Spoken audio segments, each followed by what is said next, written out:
La crianza es un llamado divino, un privilegio inmerecido y sí, un reto enorme. Somos pecadores criando a pecadores, pero no tenemos que andar solos. Hola, soy Susie Bixby y este es el podcast de Crianza Reverente. Te invito a que caminemos juntos hacia una crianza que exalta a Dios, tú, yo y nuestros hijos delante de Dios.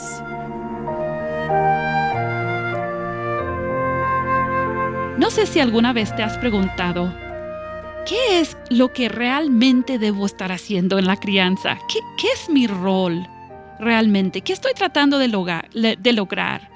Pues seguimos hablando con el pastor Chacho aquí sobre su libro, Crianza Bíblica, y hoy nos toca hablar del capítulo 6, que tiene un nombre interesante que se llama Pertinencia Paterna. En un momento vamos a hablar de lo que esto significa, pero hermano Pastor Chacho, gracias por acompañarnos otra vez. Aquí seguimos, ¿verdad?, con esta serie. A ti, Susi, gracias a ti por la invitación. Y me encanta cómo podemos ir aprendiendo. Y ya las personas han estado, por cierto, escribiendo, agradeciendo tu participación y tu libro también. Así que gracias por esa inversión de mucho tiempo con nosotros. Bueno, me alegro, gracias al Señor. Y cuando yo estaba estudiando el capítulo 6 de tu libro, una de las primeras frases que captó mi atención fue esta. Dice así: a menos que conozcamos y aceptemos la condición en la que nuestros hijos nacen, será difícil que abordemos la crianza como corresponde.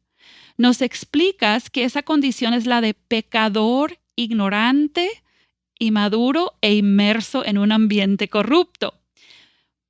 Hermano, ¿por qué crees que hay tantas ideas diferentes hoy en día, tanto en el ámbito secular como en el cristiano, sobre la condición en la cual nace un niño? ¿A qué se debe? Lo que yo siento que es una renuencia marcada a tomarle la palabra a Dios sobre este tema. Sí, ciertamente esa frase que leíste, esa cita que leíste del libro de que debemos conocer, por un lado, y aceptar la condición que la Biblia indica que es la que con la que nacemos, pues sí es más difícil de aceptar que de conocer, porque cualquiera puede conocer lo que la Biblia dice acerca de la condición humana, pero no todo el mundo la acepta. Yo creo que en general hay básicamente dos posturas con relación a la condición humana al nacer, la condición moral y espiritual al nacer. Una, que es la condición, más bien la descripción secular, el entendimiento secular no cristiano, lo que la gente cree en sentido general de cómo nace un ser humano. La gente entiende que el ser humano nace moralmente y espiritualmente neutral.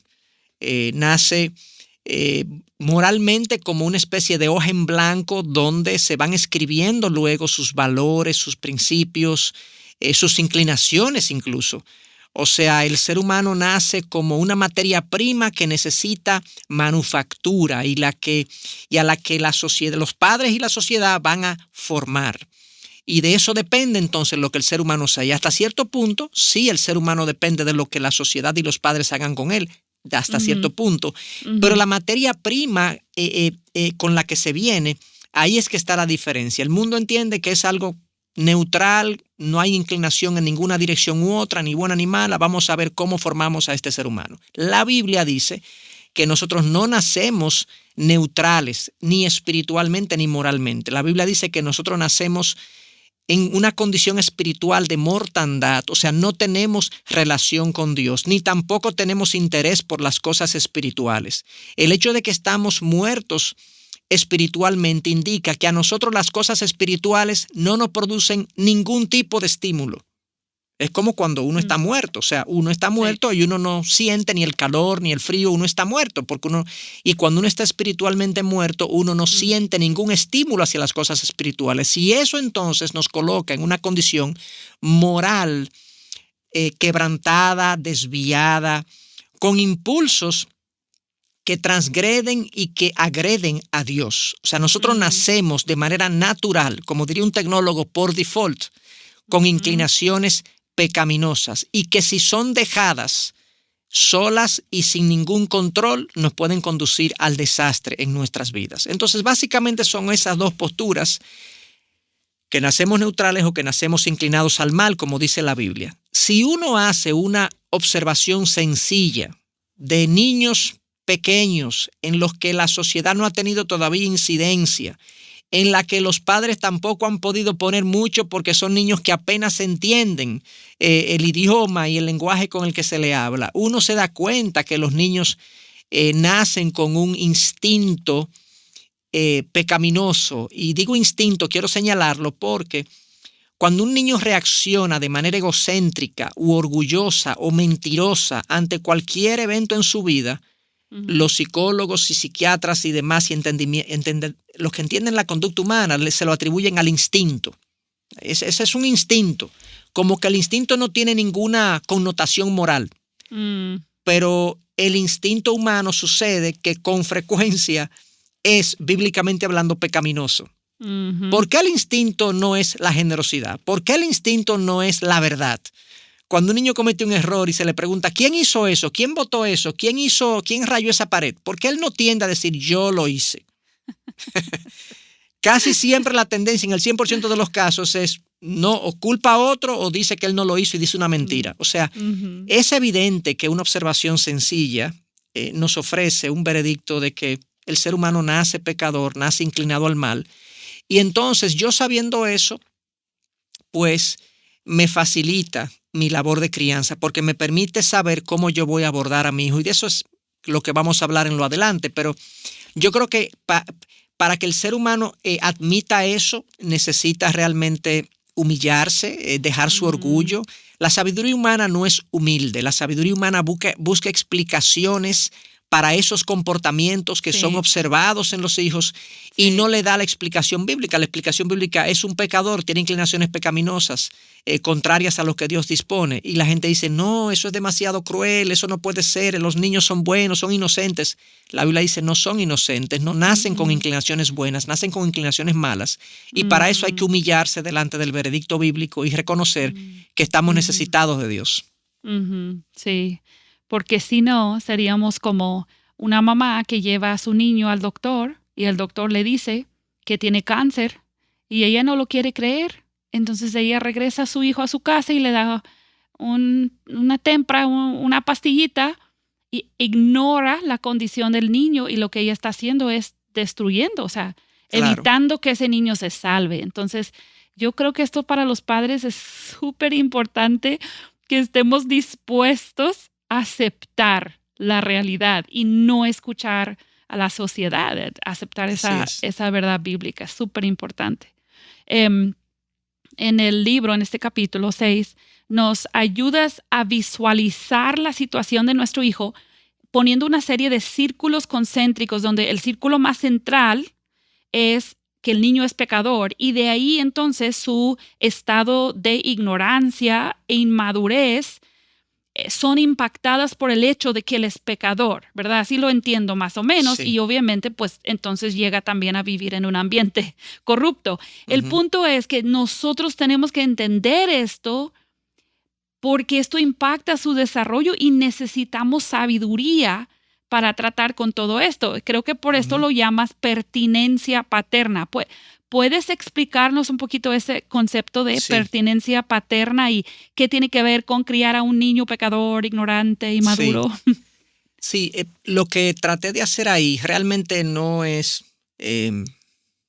no creo que sea algo que vaya a sorprender a la gente, no estoy diciendo nada extraño. Ya dijimos que el ser humano nace pecador, pero cuando uno observa a un niño actuar, proceder en la vida, uno se da cuenta que muchas de sus equivocaciones, de sus errores, de sus desatinos, algunos se lo podemos atribuir al pecado en su corazón, sí.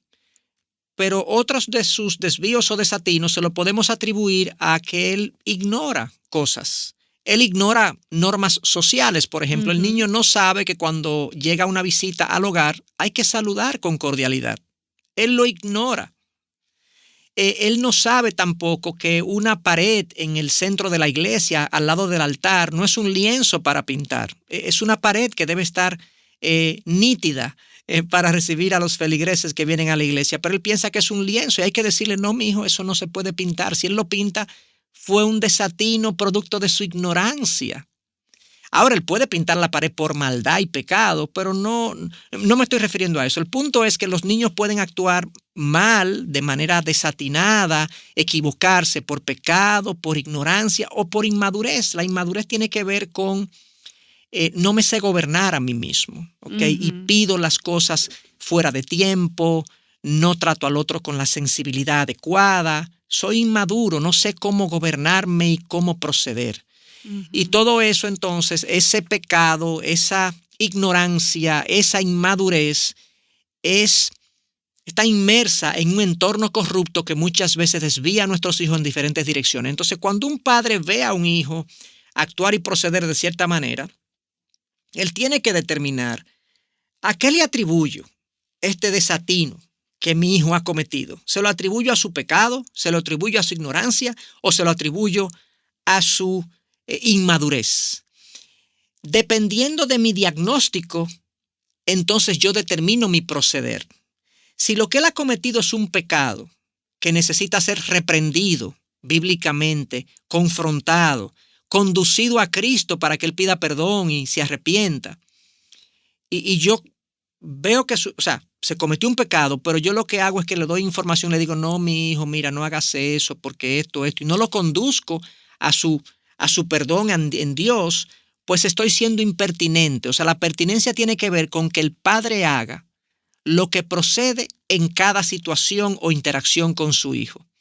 Que el padre proceda de manera sabia a ofrecerle, a entregarle, a instruir al hijo de la manera que corresponde y se requiere. Eso es lo que es la pertinencia paterna. Entonces, nosotros somos padres impertinentes cuando confrontamos como si fuera pecaminoso un desatino que es producto de la ignorancia.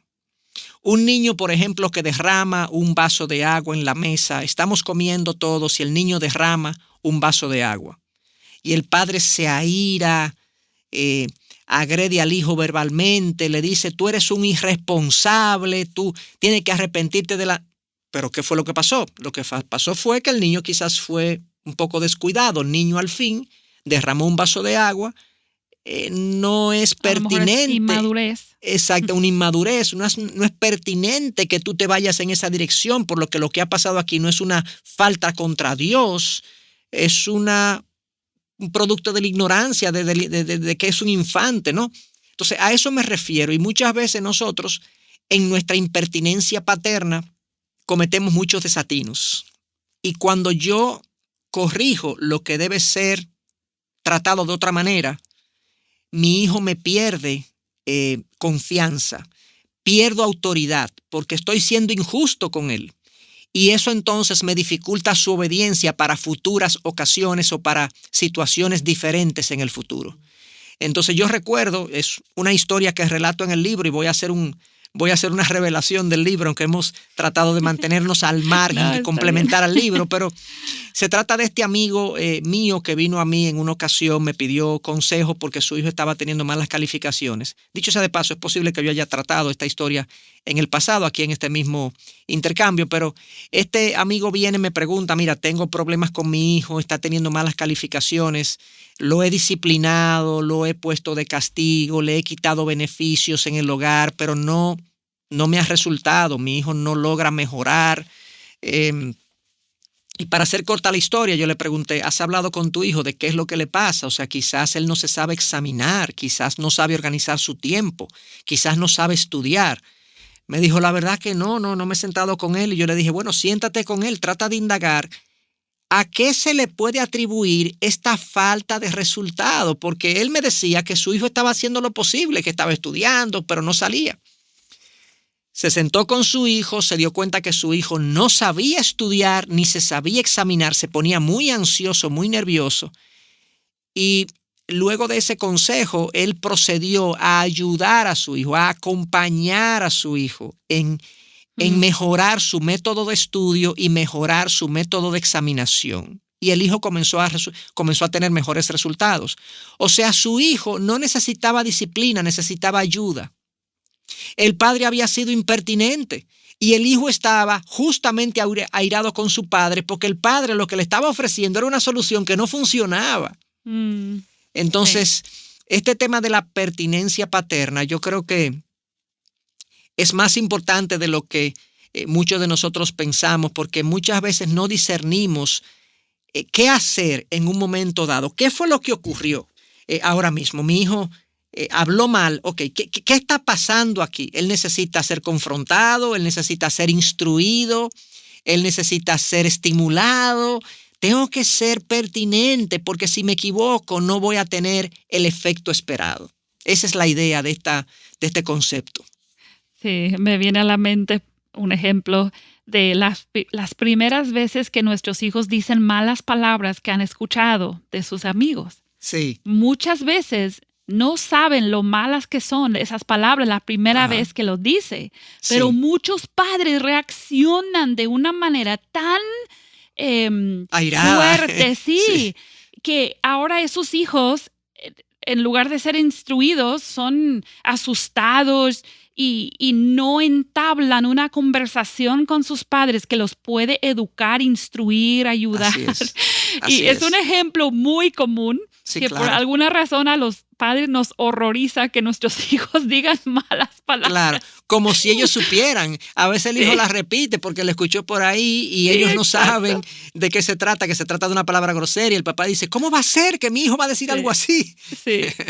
Y manteniendo el mismo ejemplo, yo he sabido de casos donde un hijo sigue diciendo malas palabras, pero es porque busca atención. La única manera que logra que su mamá se voltee a verlo y escucharlo es decir algo que su mamá no quiere escuchar. Sí. Entonces estamos entrenando a nuestros hijos a que solamente cometiendo algo así escandaloso tienen nuestra atención. Todo así eso es. va de la mano, ¿verdad? Es el mismo problema, son malas palabras, pero brotan de diferentes Lo que tú asuntos. acabas de decir es más frecuente de lo que mucha gente supone. O sea, yo he conocido muchos casos, más que muchos, varios casos de hijos que tienen tan poca atención de parte de sus padres que lo que hacen es se comportan mal de manera intencional con el objetivo de llamar la atención de sus padres o de producirle molestia producto de que el hijo se siente irritado de que no tiene la atención de sus padres.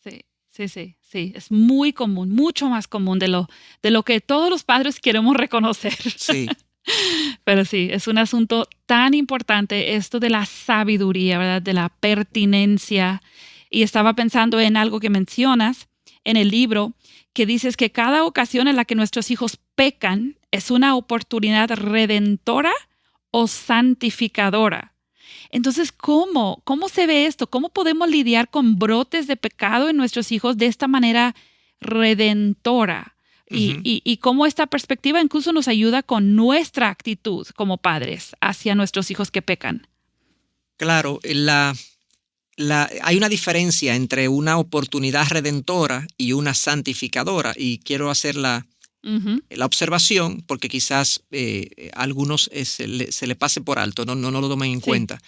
Si nuestros hijos no son creyentes, ellos no nacen creyentes, nuestros hijos son nuestros hijos, quizá nosotros somos cristianos, pero ellos nacen condenados, pecadores, y necesitan encontrarse con su Redentor, con Cristo, como nosotros lo hicimos en su momento. Entonces, el pecado que ellos cometen frente a nosotros es una oportunidad para nosotros conducirlos a poner su fe y su confianza en Cristo como Señor y Salvador, si no son cristianos. Ahora, si mi hijo es cristiano, lo profesa, lo dice, lo entiende así, entonces el pecado que comete frente a mis ojos, yo puedo conducirlo a crecer, a santificarse como creyente, y por lo tanto es una oportunidad santificadora. En cualquier caso, el pecado que se comete frente a nuestros ojos de parte de nuestros hijos tiende a ser o es una oportunidad o de redención si no son creyentes o de santificación si ya son creyentes. Y saber eso,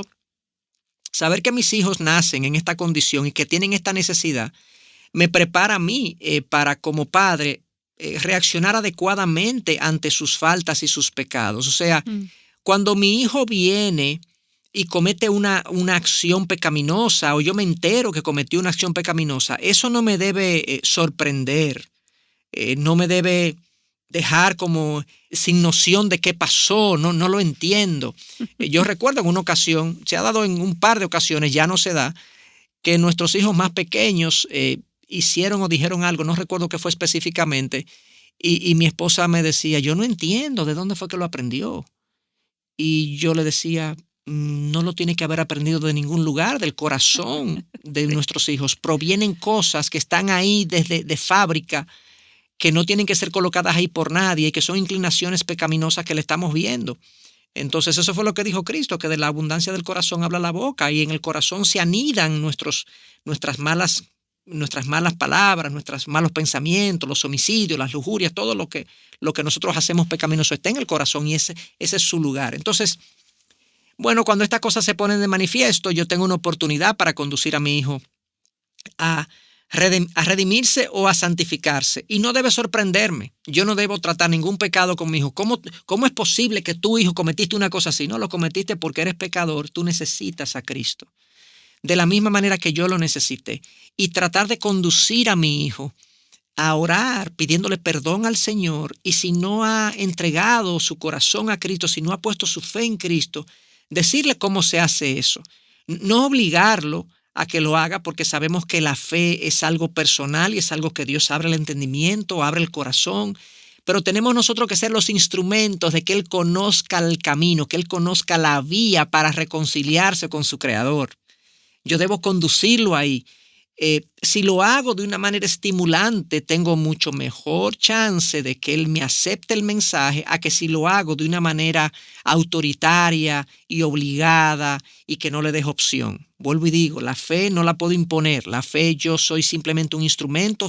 Yo conduzco al muchacho a considerar ir a Dios para que él ponga su fe en Cristo y obtenga salvación. Y si es una oportunidad de santificación, pues aquí las cosas son más fáciles, yo diría. Cuando ya mi hijo ha puesto su fe y su confianza en Cristo, y yo he visto incluso fruto en su vida de esa fe, la crianza se monta en un tren, por así decirlo, y yo voy poniendo cosas, pero el tren, que es el Espíritu Santo que está dentro de él, lleva esas cosas a buen puerto, ese motor lleva las cosas a buen puerto.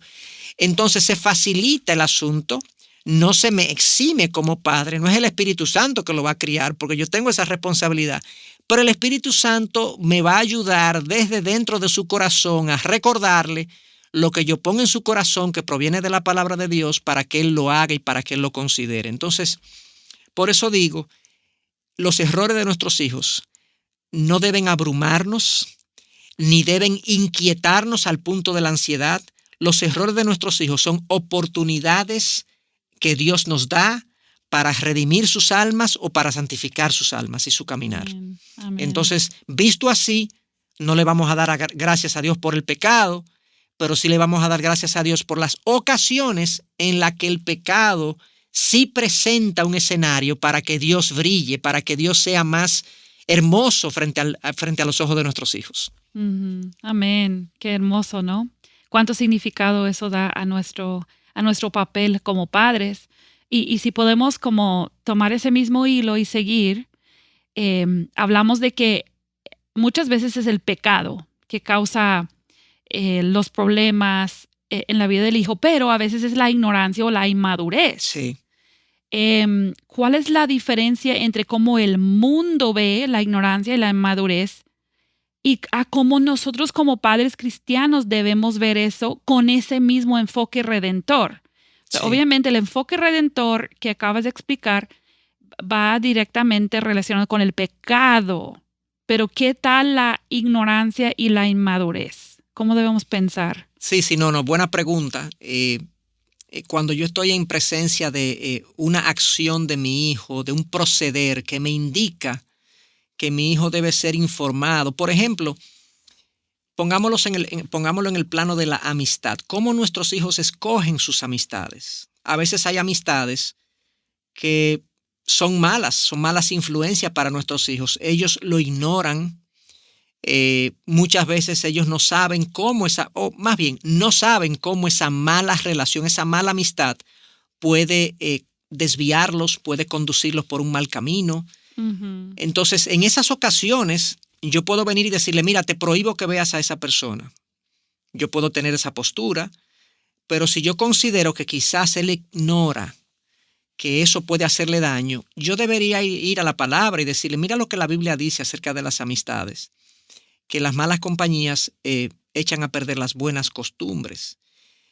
No dicen que pueden echar a perder las buenas costumbres, dicen echan a perder las buenas costumbres.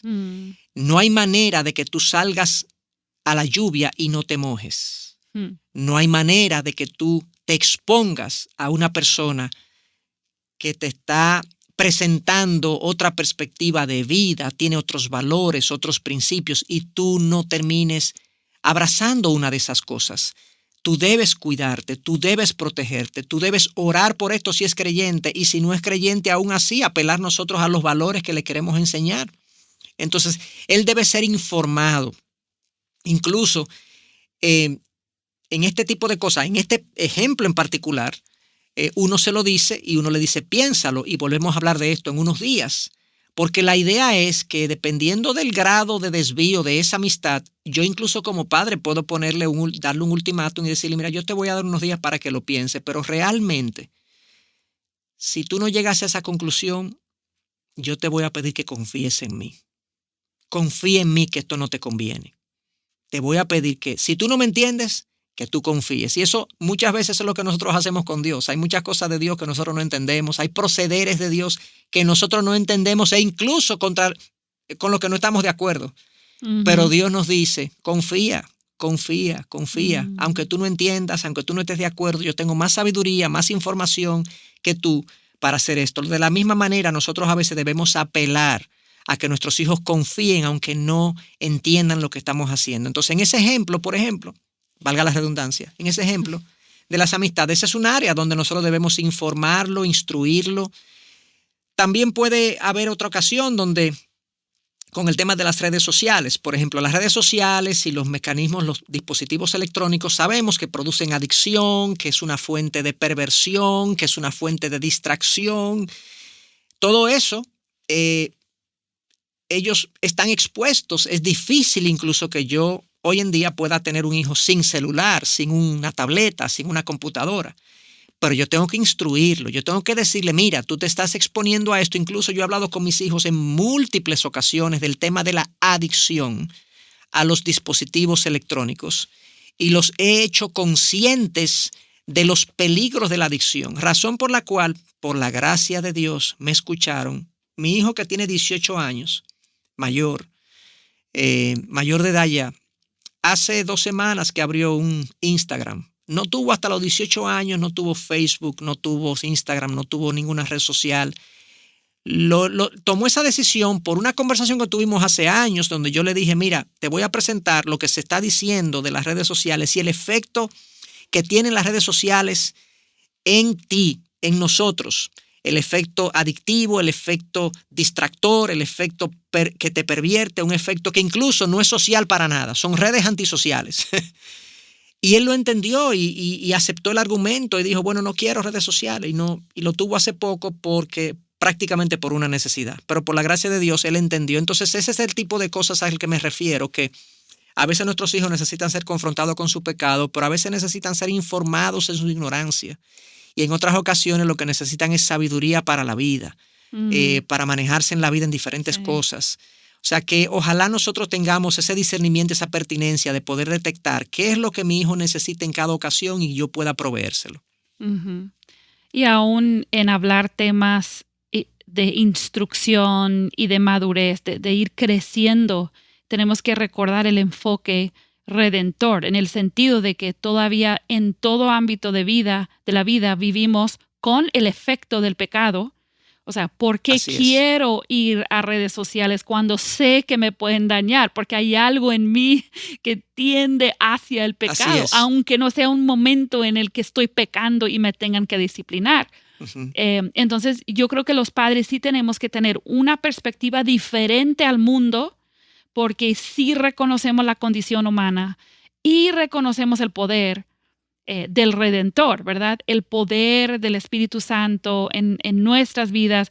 Y yo en este tema creo que es muy bueno que los padres compartan con sus hijos sus propias experiencias. Así es, excelente punto, sí. Sus propias victorias sobre el pecado o sus propios errores, quizás de inmadurez, porque eso hace esa conexión que debemos tener con ellos. Yo no sé por qué a los niños les encanta escuchar cómo sus padres se equivocaron cuando eran más jóvenes. Pero hay algo ahí, ¿no? Hay una conexión de decir, yo no soy tan diferente. O sea, mi padre quiere para mí lo que él entendió, tuvo que entender para sí. Yo creo que eso, lo que acabas de decir es, o sea, yo creo que cuando una persona se vulnera, te cuenta un error que cometió y el que está siendo instruido se siente identificado y entendido. Sí, pues tú me entiendes lo que yo estoy pasando. Sí, yo te entiendo y por eso obviamente eso abre su corazón. Sí. Y sí, o sea, el padre no le está pidiendo algo que él mismo no haya vivido o no haya experimentado. Y yo creo que eso es genial, ¿verdad? Súper importante. Y nada más quiero mencionar, antes de cerrar aquí, ya se nos está acabando el tiempo, realmente si tienes oportunidad, tú que estás escuchando, de leer el capítulo 6, tiene otros elementos. Nosotros no hemos tocado todo lo que viene ahí. Tiene una sección muy práctica sobre cómo ajustar tus expectativas. Eso es súper importante. Y cómo tener una perspectiva bíblica de tu rol, ¿verdad? El pastor Chacho menciona que a veces los padres somos entrenadores y a veces somos como pastoral, ¿verdad? Y eso es de mucha ayuda. Entonces te animo otra vez a que puedas leer este libro, tenerlo como un recurso. Y hermano, gracias otra vez por tu disposición y por tu amor hacia las familias en las iglesias locales que necesitan tanto esta instrucción. Gracias a ti, Susi, por el esfuerzo que has puesto en este material y a Dios, realmente que no hemos recibido nosotros de Él. Así que a Él sea el mérito y la gloria por todo. Amén. Y pues sigue con nosotros porque todavía faltan 2 capítulos más y que Dios te bendiga grandemente en tu familia, tu vida familiar en esta semana y que te dé sabiduría. Bendiciones. Acabas de escuchar el podcast Crianza Reverente. Para escuchar más episodios, leer la transcripción o conocer nuestro blog, entra a la página crianzareverente.com o síguenos en Facebook o Instagram para que no te pierdas ningún recurso.